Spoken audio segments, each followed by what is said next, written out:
December 4th, 2020, 2:18 p.m. Yeah, and this is episode 1087.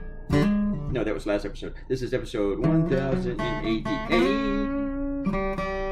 So, see what try to think about things you're just reading.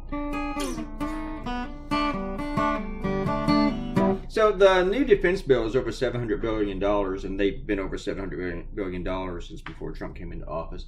Donald Trump's been saying, like he rebuilt the military, which is total bullshit, because when you spend over $700 billion on the military, there's not a lot of rebuilding you need to do,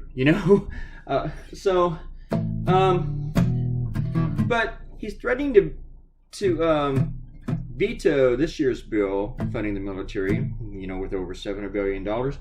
And no, it's not because of the price tag. It's not about anything in the bill. It's about something that's not in the bill, and that is because there's not something in the bill repealing the law that protects social media sites like Facebook and Twitter from when some third-party Yahoo goes in and writes something, really, really bad or libelous, or that can get them in trouble.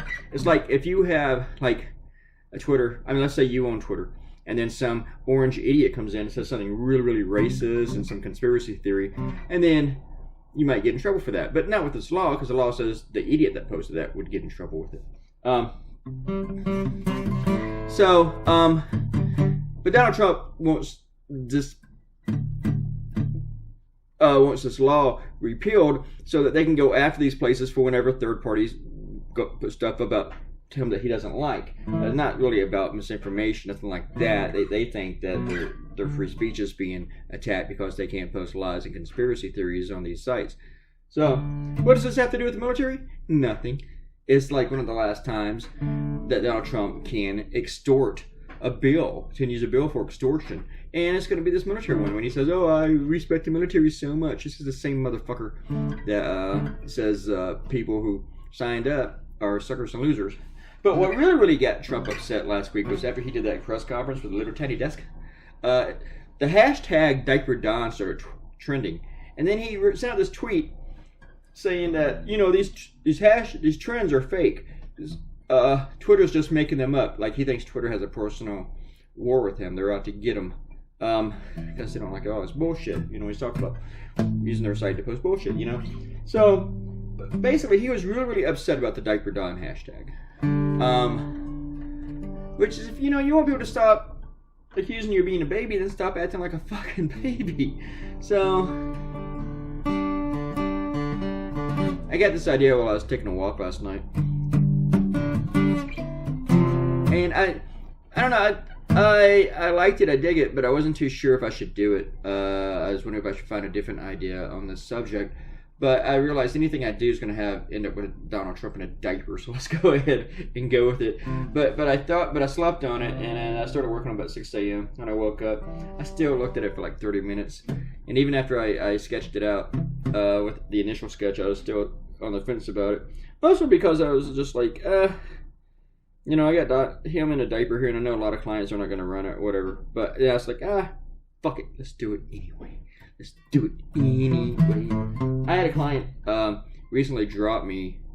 They hadn't used me in several months, but they've been paying it. And then they said, so I said to the publisher, because he wasn't the one who cut me, I said, hey, I appreciate everything that you've done for me. He goes, wait, so we dropped you? You didn't know that. But he's like, you're undropped. We're going to keep you for a little while longer. And then he told me that the editor who cut me just finds my work, finds it really, really raunchy, and very negative. And I said, well, cartoons are negative. And as for raunchy, he runs cartoons by racists. So, yeah. If you need to drop me, go ahead and drop me. There's still clients, so this cartoon might be the one that puts me out the door with them. And the bad thing is, though, they've been a client for like 6 years. But probably going to lose them. They're still not using my cartoons, but they're still subscribing. This one's weird. But they run people like some very conservative guys who draw very racist cartoons, and they run those. But I'm raunchy and negative.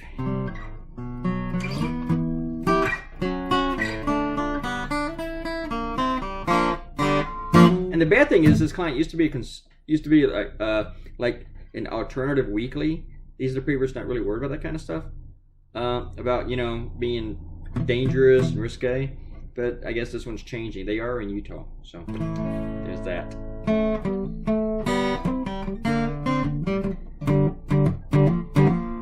But it's just funny that Donald Trump's going to use the military, to extort.